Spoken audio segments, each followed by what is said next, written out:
On today's show, we'll break down the most important storylines for the Ottawa Senators ahead of training camp. And it's that time of year we're getting back to our organizational value rankings starting from the bottom. This is Brady Kachuk, and you're listening to the Locked On Senators podcast. Your Locked On Senators, your daily podcast on the Ottawa Senators. Part of the Locked On Podcast Network, your team every day. Welcome! You are locked on to the Ottawa Senators, the only daily podcast covering the Sens. On the outskirts of enemy territory, I'm Ross Levitan, alongside Brandon Piller up in the Blue Mountains. Today is Monday, September 1st, and Pillsy, we are 20 days away from the Senators' first preseason game. Yeah, I'm excited for preseason hockey, Ross. I know usually that doesn't get everybody fired up, but it just means you're closer to regular season hockey, and there are some intriguing storylines that we could see Travis Green and the coaching staff try out some different line combinations, the roster decisions that get made. All of those lead into some storylines we're going to talk about on today's show. And it's waivers, it's injuries. There's so many different reasons for roster uncertainty, not just the classic, hey, there's a spot up for grabs. Who's going to take it? On that standpoint, the Senators are pretty well set with one-way contracts this season. We're actually going to get to see Senators jerseys flying around on the ice a little bit earlier. The Sens are going to be in a quick 2-day prospect showdown in Montreal, actually at the Bell Center. And with the way the Habs are in their rebuild, and Demidov will be in the lineup, I'd imagine, for these games, I wouldn't be surprised if they sell out the Bell Center. Yeah, actually, that's fair. Wait, so is this in place of a rookie tournament in Buffalo or in addition? In replace of. Okay. I mean, yeah, a little nicer to go to Montreal than Buffalo. And not only that, they were playing at the Sabres practice facility. This will be at the Bell Center. Yeah, I mean, the Sabres practice facility is attached to the regular rink, which makes it even weirder that they decided to do that. But yeah, that's an upgrade. Although I'm not a huge Bell Center guy, a little overrated in my opinion, but it is nice. And I got a very interesting kind of change in the storyline we just covered. Senators are playing at the Bell Center, but there's 4 teams and only 2 games. The Senators and Habs rookies will not go head-to-head this year. That's probably a good thing. Probably Let's be honest. Senators and Leafs rookies will play at 1 o'clock on Saturday, September 13th. And then the next day, it will be Ottawa and Winnipeg at 7 o'clock. So that's going to be the rookie tournament schedule the weekend, September 13th and 14th. Training camp gets underway right after it. And the first preseason game, 20 days, would make it September 21st at home against Toronto. Pillsy, we always ask on Twitter at Sens Central when we do these types of topics. We want to know what the people are thinking. And we got some great answers.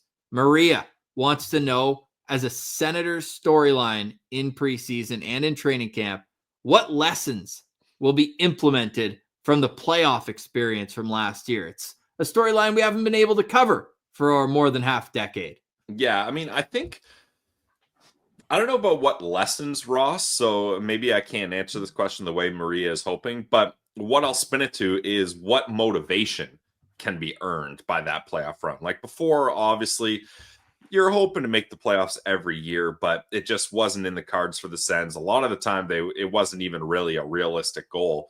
The last couple seasons, it had been a goal. They failed a couple times, but last year, they make it. So now it's like, okay, now we need to build on just hoping to make the playoffs and win a game or two.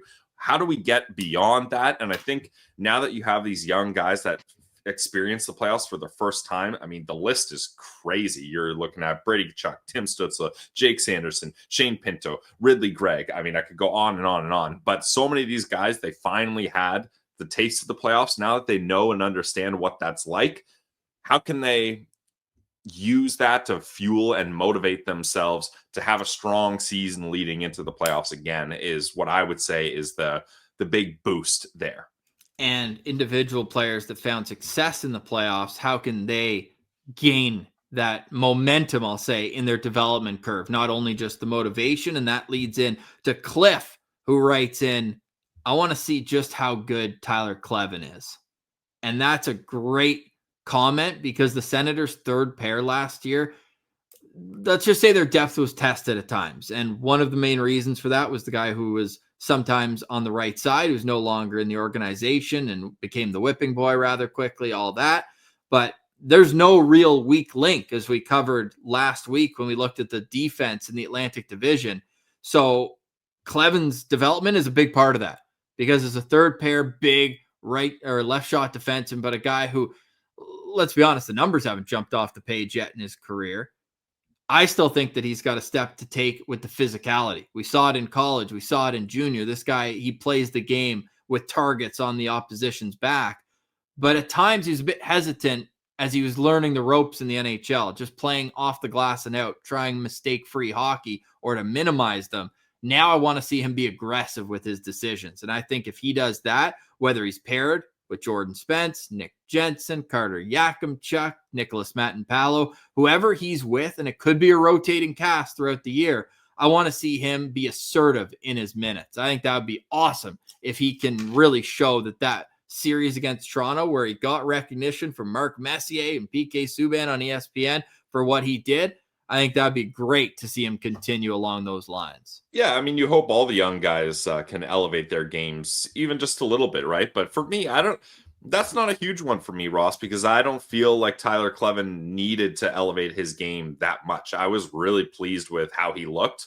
And, obviously you want improvement, but I don't think that's like, okay, if we can just get Tyler Kleven to be better or more physical, that's going to have a huge impact on the overall team success. But I'm a big Kleven guy, so if he can continue taking steps, that's great. Well, it didn't make our top 5 as a show, which we'll get to now. Senators camp storylines. And over the course of the next couple of weeks, alongside our organizational value rankings, we're going to dive deeper into these storylines and more, each giving them their proper shine. But we wanted to do a brain dump. How can we set up the preseason? And my brain was rolling last night. I was like, oh, do I care about this or this more? And we had to settle on a list of 5 with Pillsy and I coming together to make one master list. And at number 5, can Mads Søgaard force a tough waivers decision? And I'm hearing you laugh in the car. Merrill-Leinen did everything he could to make sure that he's the backup goalie on day one.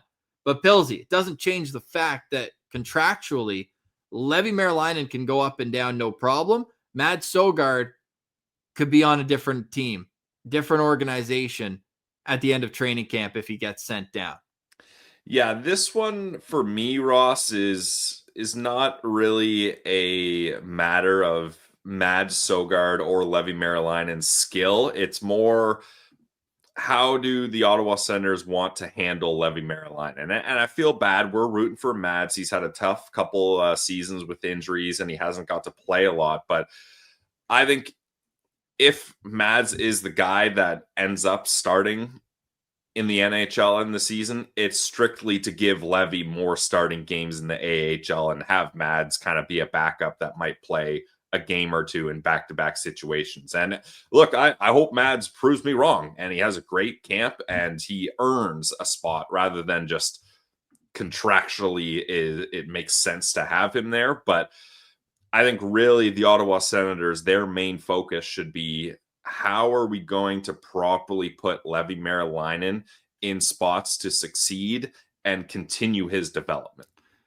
Mads, to force a tough decision, would, of course, have to be lights out in training camp. So that's where this conversation starts. If he's not, then it's an easy decision, and he's not going to get claimed on waivers because you have to be on the NHL roster at cut-down day if you're claimed off waivers from another team. That's where we see things like Lassie Thompson going to Anaheim for a pizza and then coming back like the next day, literally. So that's just more on the books what's going to happen. Both guys on one-way contracts, Mads needing waivers, Merrill-Leinen does not. And to your point, back-to-back situations, the 4th and 5th games of the season is a back-to-back with travel in Buffalo, then home to Seattle. So something to keep an eye on there. The 4th storyline that we're watching for on our countdown is going to be what a first full season looks like with Dylan Cousins and Fabian Zetterlund. Yeah, and we've heard this from the Sens management, right? When we had Pooley on, he talked about it, emphasizing the importance of acquiring those guys at the deadline. And reminding Sens fans, hey, I know the offseason didn't have the big splashes, but let's kind of parlay Dylan Cousins and Fabian Zetterlund having a full season into new acquisitions, essentially. And these two guys could have major impacts. Fabian Zetterlund did not have the point production that we expected or that he expected, I assume, but he's fresh off a new contract extension. I assume he's going to get better positions to succeed this year than he did to start his time with the Ottawa Senators. And then Dylan Cousins, this is a guy that didn't really struggle transitioning here, but now that he has a little bit more chemistry with his teammates, he's going to be acclimated to the new organization, new city, all those things. I think there's reason to believe that he can get back to his prime point-producing seasons that he had in Buffalo. I think 30 for 30 isn't that crazy to achieve for Dylan Cousins. So these two could have big impacts and really change how this roster looks now that they're ready to go in Ottawa. So you said 30 for 30. And now I'm putting it on Dylan Cousins. He needs 30 goals in his first 30 games with the Ottawa Senators. Okay, I meant 30 goals, 30 assists. Yeah, 30 and 30. Yes. And this is definitely a topic for a full episode, but I just want to point out, even though Zetterlund did play more at even strength with Tim Stützle than any other Ottawa Senators forward, most of that was with Brady Tkachuk out. So there is a very large curiosity for me what that would look like. And I'm sure Travis Green is thinking the same, although that might not be the way I'd set it up on day one of training camp. We'll get to that on another episode of Locked On Senators. The third, and I mean, I'm doing this as a countdown. It's the third we're doing. It's also third on the list. And this one, I'm throwing it to you because Carter Yakimchuk had an unbelievable training camp last year. The game-winning goal against the Toronto Maple Leafs, a couple one-timers on the power play, and he had, I believe, 7 points in 4 games to start his preseason career. What would it mean for him? Maybe not to repeat the offensive success, but how much could a Carter Yakimchuk training camp also make another tough decision for Steve Staios? Yeah, I mean, it just depends how the Ottawa Senators want to develop him, because I think getting Jordan Spence was huge in shoring up that right side. So it doesn't leave that big hole on that side of the depth chart in the NHL. And personally, I think they should be giving Carter Yakimchuk lots of time in the AHL as a top pair, top power play guy to really understand the transition from going to junior hockey to professional hockey, boys to men type opponents there. I'd be cool if they gave him a couple games in Nick Jensen's absence, but I really don't think that anything Carter Yakimchuk does in camp will affect his long-term projection of how many games he's going to play in the NHL this year, similar to last season, where I don't know if there was much more you could ask from Carter Yakimchuk in camp, and they made the right decision to send him back to junior. Yeah, and we'll see, because Carter Yakimchuk playing less than 10 NHL games this year would mean he doesn't even use a year off his entry-level contract, despite playing pro hockey in all likelihood with the Belleville or Ottawa Senators. We got our top 2 storylines on the other side, and then we'll begin our 2025 organizational value rankings. You're listening to Locked On Senators, your team every day. Today's episode is brought to you by our friends over at FanDuel. Guys, the NFL season is almost here. It's this week. In a couple of days is the first game, and FanDuel is making sure you're ready for kickoff with the can't-miss offer. If you haven't joined, now's the time to do it. Right now, new customers can bet just $5, and if your bet wins, you'll get $300 in bonus bets to use across the app. FanDuel is my go-to sportsbook. It's so much fun to have so many different types of bets. They got player props, same game parlays, or even jumping in live as the action unfolds. And I don't do this very often, but I'm hitting the people with a guarantee, Ross. Whoa! A guarantee or a no-brainer, maybe you'll call it. What, Arch Manning Heisman? Nope, not even close. Not even close. We're focused on the NFL, Ross. It's days away. And anytime I can find a bet that has 10,000% boost, You got to take it. It's the FanDuel no-brainer. They do this. They did it last year. You have to do it. It's a no-brainer. 10,000% boost. Here it is. Either team in the first game, Cowboys-Eagles, to record 1+ rushing yard. 1+ rushing yard. The odds were minus 10,000. It's now plus 100. Max bet 50. Put that $50 bet in. Cash it the second there's a rushing yard in the NFL, and you're on your way to a good season. So you can do that at FanDuel. Download the FanDuel app now by visiting FanDuel.com to get started. That's FanDuel.com to place your first $5 bet.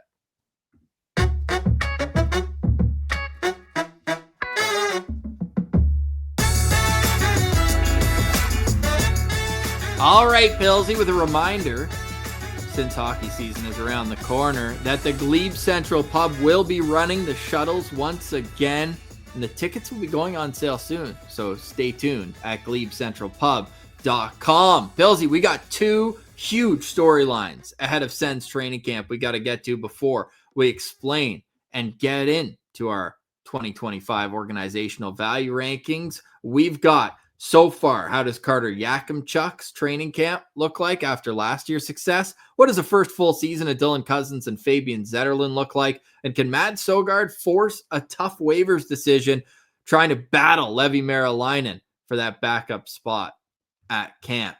Number 2 on our top storylines to watch for is Nick Jensen's injury status. And we kind of hit on that with Carter Yakimchuk, but I'm more curious about how his impending absence would affect the defensive pairs. Brandon Piller, not a doctor, but I just going off vibes, Ross, it really seems like Nick Jensen is not going to be ready for camp. And I would even say we should all be under the assumption that he's going to miss at least weeks of the regular season. I do not know that. I would love to be proven wrong. Nick Jensen was a big boost to this team last year. So the healthier and more he plays, the better, in my opinion. But let's go off the assumption that he's not going to be here for the start of the season. That's going to affect how this decor looks. And we got to decide, all right, on the right side, you've got Zub, Spence, Matin Palo. How are they going to line up? Who's going to pair with who? Will Carter Yakimchuk be a part of this equation while Nick Jensen is out? So it's going to be interesting to see if they decide to split up Sanderson and Zub.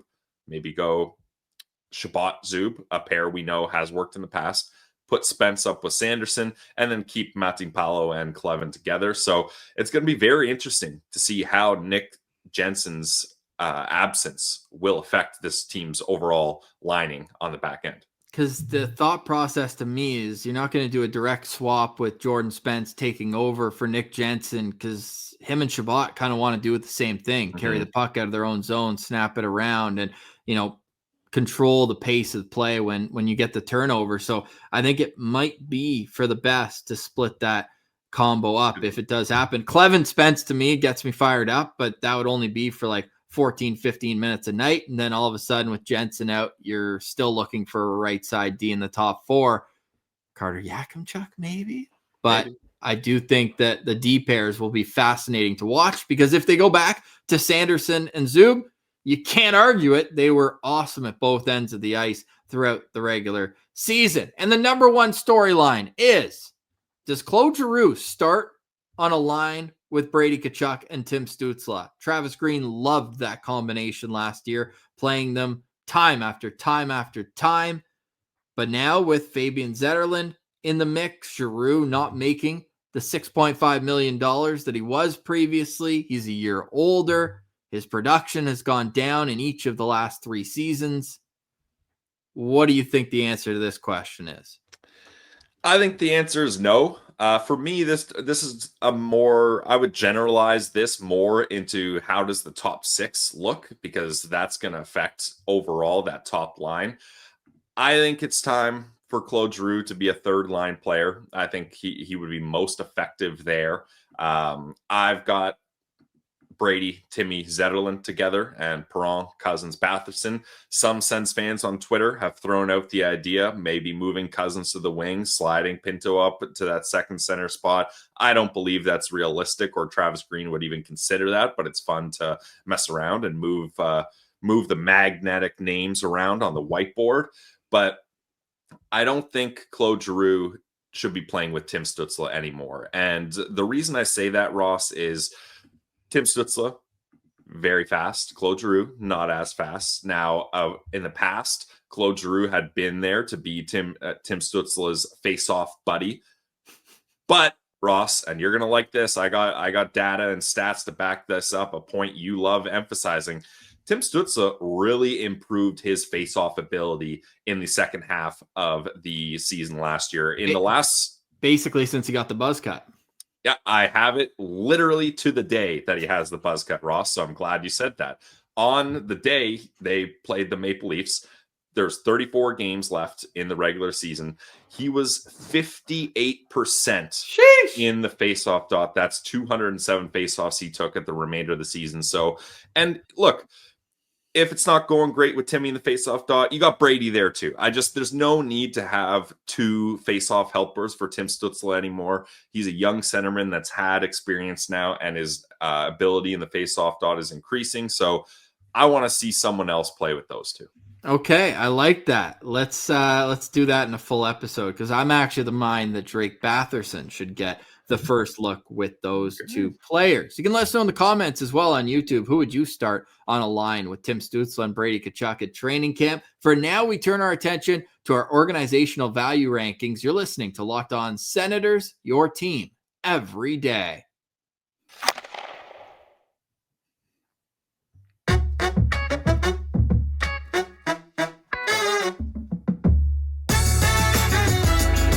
All right, Pillsy, we've made it, and this is a sure sign that hockey season is around the corner. Our organizational value rankings, and we went back and looked to our first one of these 6 years ago, and hey, it's good for credibility and personal growth, but wow, some of our rankings have been outrageous. Yeah, and it's important to take yourself back to those times, and players, there's inflation that happens with players, and different things are valued. The market fluctuates, Ross, as we know. But yeah, some of the ups and downs and head-scratching decisions are fun to look at. The first year we did our organizational value rankings was the COVID year, right after the Sens actually had the 2020 draft, which we remember. Like, I have Tim Stützle's name spelled UE in this one. That's how long ago it was. And we had Eric Brandstrom 5th and Evgeny Dadonov 6th. Matt Murray came in at number 7 before ever playing a game with the Ottawa Senators. But that team had drastically different expectations than the year of 2025, 2026. But we've done this for now 6 seasons. So we're going to look not only at the players' profile this year, what we expect from them, what the goal should be for them, in our opinion, but we're also going to look how the stock has fluctuated up and down throughout. So, of course, you can see the entire graphs on YouTube, but you can listen to us wherever you get your podcasts. We appreciate you guys making us your first listen each and every day. The show would not go on without you great citizens out there, and we're hoping to build off what was an awesome season for the show and for the Ottawa Senators making it to the Stanley Cup playoffs. Pillsy, want to break down the tiers, and then we'll start our countdown here for the OVRs. Are we going to go through all the tiers of the whole OVR? I think just how many there are and where we're starting. Well, we're going to start at the bottom with the 65th overall player. There are 65 players in our rankings this year. We have 7 tiers. The 7th tier is just prospects. That is our biggest tier for sure.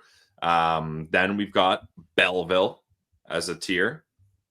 We've got NHLers and tweeners, rising prospects, role NHLers, blue chippers, the core, and the final tier, franchise. No spoilers, but if you listen to Friday's Ring of Honor, plenty of the core is discussed in that episode. But let's start with number 65 in our organizational value rankings, and it is Nicholas Van Tassel, a 7th round pick in 2023.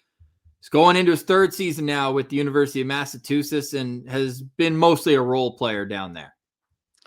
Yeah. role player. We can go with that.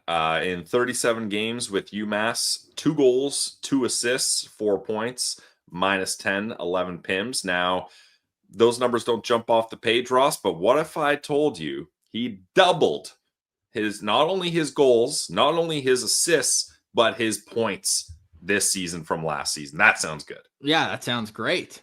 Yeah. It also sounds good that he's 6'4", 214 pounds, right shot, right wing. But he's going to have to prove it at the college ranks if he's going to get a contract here. So the Sens hold his rights until the summer of 2027. So this upcoming season and the next. But I think for him, he's going to be looking to play a top 6 role at UMass. Like, that's the next step in his development. Yeah, especially as a what's the third year of college? A junior. Yeah, especially as a junior. Let's hope for a nice boost here. If he can double his stats this year, like, just keep doubling those stats, Nicholas. Nicholas Van Tassel came in at number 60 on our OVRs the year that he was drafted, 7th round, 215th overall. Then he dropped down to 64, and now he's down 1 spot to 65th on our organizational value rankings. That brings us to number 64, his teammate at the University of Massachusetts, guest of Locked On Senators, Cam O'Neill, 21 years old, just like Van Tassel. He's 6 feet tall, 194 pounds, right shot, right wing. Pilsy, similar situation to Van Tassel. Yeah, very similar. I wouldn't be surprised, Ross, if these two played on the same line. I'd have to fact check that, but Cameron O'Neill finished with 27 games, 2 goals, 1 assist, +1, and 6 PIMs. Now, that's actually a decent downgrade from his year before at UMass, where he had, in 28 games, he had 3 goals, 4 assists, 7 points. So maybe he had a lesser role this year than last year, but it'll be interesting to see how these two, if their roles and ice time and stats change drastically from year to year. Yeah, and it's interesting too, because they're good college team. Like, they do well all the time. They always make it to the tournament, but unfortunately the 2 Sens prospects there haven't really been able to make an impact, let's say. And Cam O'Neill was drafted out of Mount St. Charles. Like, he played at the end of the season in the USHL, but he was one of those ridiculous high school players with 133 points in 62 games. And then it went a step down offensively at the USHL in his full season there. And then the offense has just kind of dried up at the NCAA level. But we'll see if there's an improvement offensively for Cam O'Neill as a junior as well, going into his 3rd year at UMass. The Senators, like Van Tassel, hold O'Neill's rights until the summer of 2027. O'Neill has dropped in the OVRs from 57 up to 53, then down to 61, and now he comes in at number 64. We're sticking in the NCAA here, coming in at number 63. It's Tyson Dick, now a part of the Wisconsin Sens. Feel bad for Tyson that nickname needed help. He was there last year. We didn't call him that. He was there the year before. We didn't call him that. But now he's got a lot of friends. And I mean, we can't 185 pounds. We can't go giving colleges Sens nicknames if there's only one guy there. So that's not an indictment on Tyson Dick. But now, like you said, he's got some friends along, and now he's part of the Wisconsin Sens crew.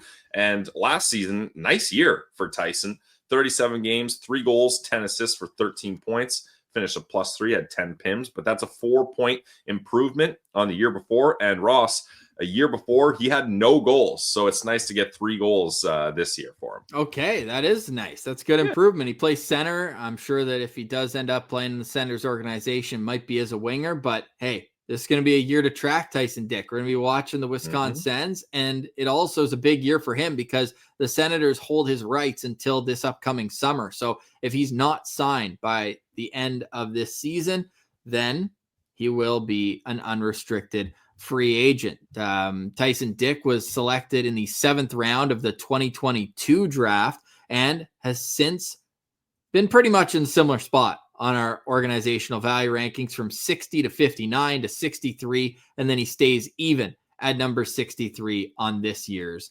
list.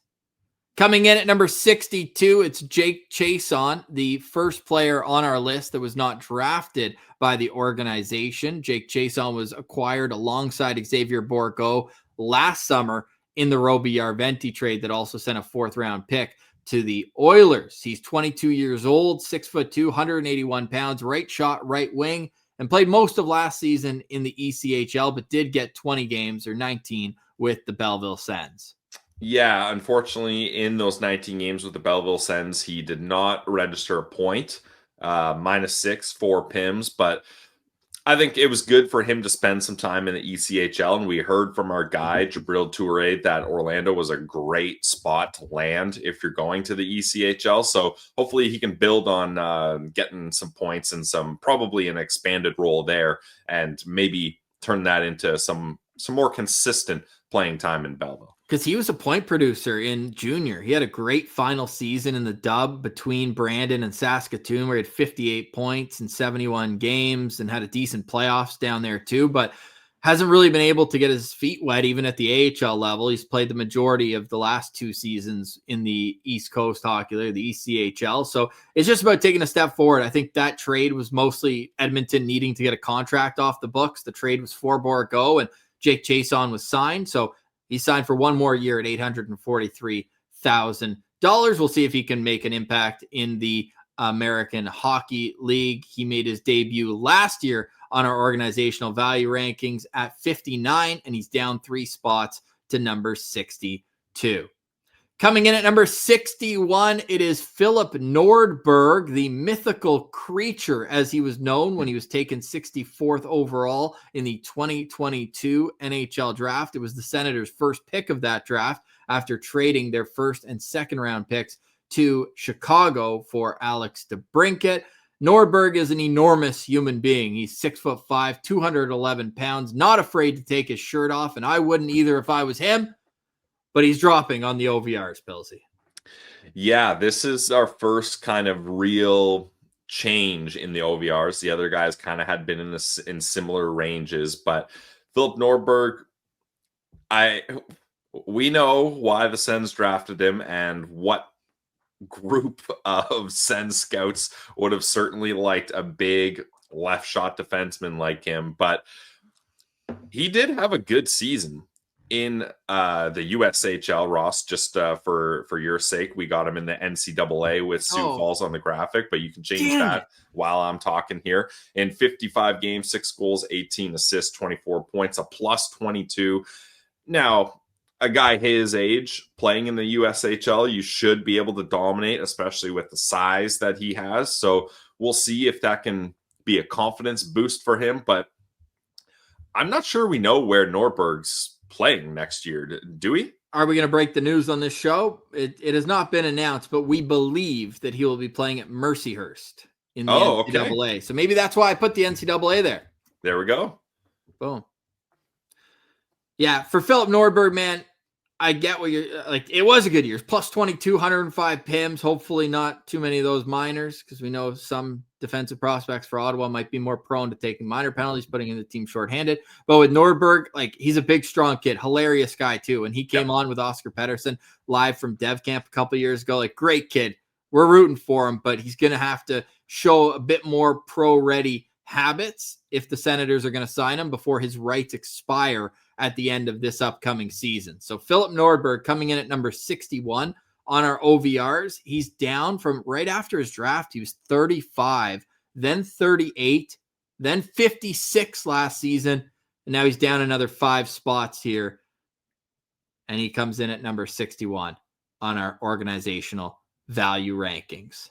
Coming in at number 60, is this the new mythical creature? Andrei Trofimov, a goaltender drafted in the 7th round of this NHL draft. He's 19 years old, so he's a re-entry, year older than a lot of his colleagues here. 6'2", a little undersized for a goalie, and 187 pounds. Makes his debut at number 60 on the charts. Yeah, we don't know much about Trofimov here. Numbers look good. Yep, numbers are great. In Magnitogorsk in Russia in the MHL in 26 games. Great logo. Is it? Yeah, it's sick. Okay, nice. You want to see it? Yeah, pull it up. I love Shout it. out Elite Prospects. I'm on their page right now. That's their logo. Oh, nice. A little wolf. Is that a wolf? It almost looks like a fox. Oh, okay. Yeah. Well, yeah, the color scheme would make you think it's a fox. I'll go Angry wolf. fox. You go fox. We'll see who's right. That's not the type of fox you want to see in an alleyway at night. No, definitely not. You never want to see a wolf, but with a fox, don't want it to be angry like that. Yeah, you don't want them to be angry. But you can't be an angry fox with how Trofimov finished this season. Nice. 26 games, 210 goals against, 929 save percentage, 13-7-2 record, and 3 shutouts. Ross, it is wild. If you would have told us when we did our organizational value rankings for the first time 6 years ago that we would be talking about a Russian goaltender being drafted by the Ottawa Senators, I wouldn't have believed you, but here we are. So it's going to be fun to follow along with Trofimov. And it's interesting with Trofimov because I think at that level, they always kind of alternate starts, but he didn't get any of the starts in the playoffs. The other guy actually played really well. Igor Kramzin had a 948 save percentage in 5 playoff games. But I always, and that's why I was on the page with the team's logo, I love looking at, did you outperform your goalie partner last season? Trofimov was 18, 19 years old. Kramzin was 19, 20 years old. And he had a full tenth of a percentage better save percentage, 929 versus 919. So we might have to have a talk with Stanislav Shumik, the head coach there, and say, why didn't he start in the playoffs, fella? Are you just going off age, seniority? Trofimov deserved that, but he also deserves a look as a Sens prospect this upcoming season. Going to be interesting to see if he gets any KHL games. Magnitogorsk is usually a good KHL system, or if he gets another full season with the MHL. But the first of now many goalies on our organizational value rankings, the Senators really up their depth this offseason in the goaltending department between bringing in Hunter Shepard and Jackson Parsons, absolute beauty, and Trofimov in the NHL draft. Trofimov comes in making his debut at number 60 after being drafted 213th in this year's NHL entry draft. Coming in at number 59, Pilsy, another goalie and another guest of Locked On Senators. It is Vladimir Nikitin. I'm really disappointed, Pilsy. He didn't score a goal this year. Come on. I know, unbelievable. From Russia, we go to Kazakhstan with Nikitin, and he did spend some time playing over in Russia, or at least in the KHL and MHL, I should say. In the MHL, things didn't go his way. 12 games, 4.61 goals against, 8.84 save percentage. So I think he realized he needed to find another opportunity. So he heads back to the BCHL, but not with the Chilliwack Chiefs, this time with the Nanaimo Clippers, and things really worked out for him there in 13 games, a 235 goals against, a 924 save percentage, an 11-2 record with 2 shutouts. Not so great in the playoffs, but at least he got that time playing in the playoffs. And you will remember he was the Ottawa Senators' lone prospect in the World Juniors in Ottawa. Again, being the starting goalie for Kazakhstan in the World Juniors tournament is not a position to succeed, but he got that experience. We'll leave it at that. And being in Ottawa was great as well, right? Yep. His fans got to see him. He got to spend some time in the city. And if his Instagram story is telling us anything, he is in Ottawa. He is the lone player on this list that we have no idea where he's playing next season. No idea. Yeah, no clue, honestly. So if he's going to Sens training camp, that would be his first. Would that be his first? Was he at training camp last year? I don't think he was. Probably not, because he was probably in Russia. Yeah, exactly. Kazakhstan. He did not participate in Senators training camp last year, so this would be his first. Maybe he'll be their goalie at the rookie tournament, because obviously Kevin Radler is in. It'll be. You got to think both Levy and Mads have aged out of that, so it would maybe be Mads for sure. Yeah. Well, Parsons and Nikitin then as the 2 goalies. Yeah. Yeah. Okay. Like Imagine asking Hunter Shepard to go.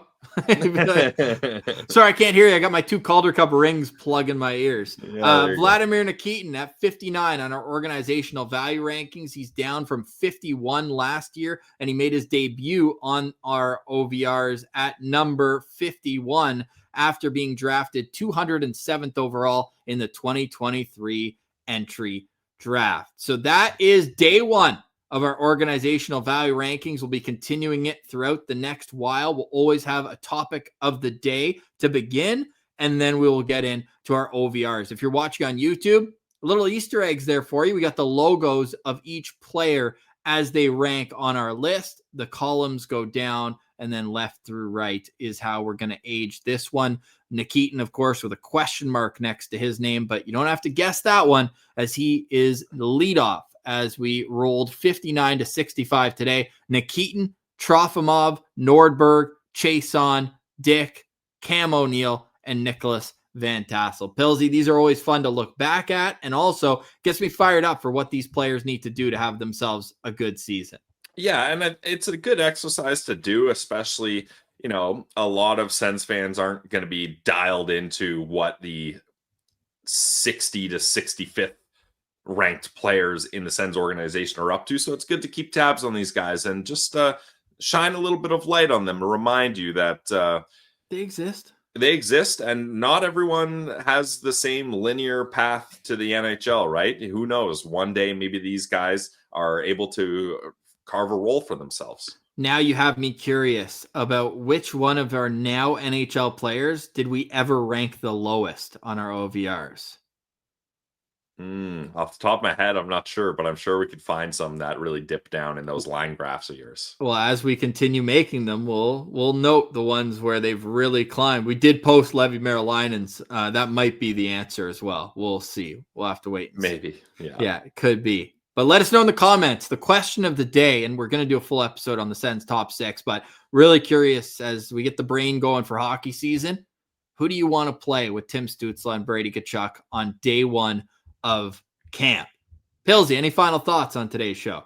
Yes, final thoughts for me is we have finished our season of Ring of Honor, and wouldn't you know it, it's another W for Pilsy. Pulled a Pilsy, Ross, and got a win again. This was close, but close only counts in shotguns and hand grenades, and this is Ring of Honor.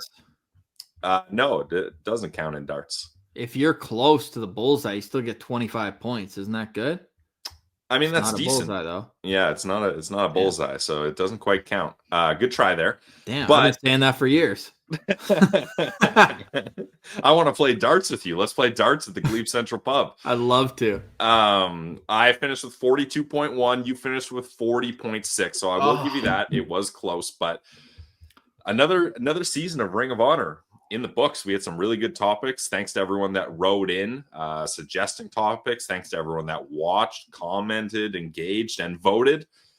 Can't wait for next year. It's so fun because those episodes, and look, we're the show for fans by fans, but that's probably the most selfish thing we do, where it's like we just want to do drafts. But it's really cool because usually the views are a little bit further down, but the average watch time is way up.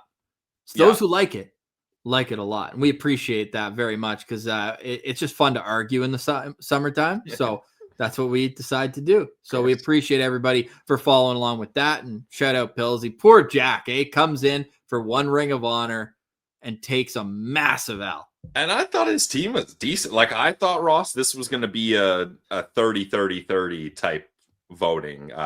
Like, all of us are in the 30s. I was going to say that math didn't. Yeah, all of us in the 30s was what I expected. Yeah, you don't want to give decimal percentages? No, that's not a good idea. We'd be here till Wednesday's show. That's the next time we'll chat with y'all as we get to our organizational value rankings, of course. But we might even make another list. We'll see what we do for the topic of the day. But top players in Canada? Maybe? Okay, all right. We'll see. The amount of fans that got mad at those lists that we put out the last couple of weeks. Nailed it. Extraordinary.